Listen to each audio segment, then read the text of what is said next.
চাচা, এই যে আমার বিয়ের কার্ড, এই নাও তোমার নামে হয়েছে। তোমার কাগু কি আর কাগু? বিয়ের কার্ড।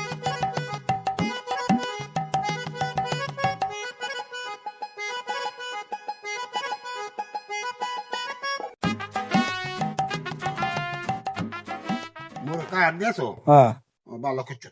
তা কি আমি বিয়েতে যাবো তো টেহে বসে দিতে বিনি। হুম এই যে তার নিকে যাবো তার আর কাগিরকে হাতে লো হুম। কোনাম। হ্যাঁ, তুমি তো আমার কথাই বলতে দিচ্ছ না।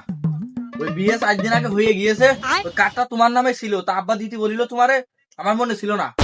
ওই হচ্ছে ঘরে পড়েছিল, কার্ডটা দিয়ে দিলাম, তোমার পান মান বানিয়ে বেছে নে চলে গেলাম। আমার ওই লাডু রাখলাম, ওটা লিখে রাখো।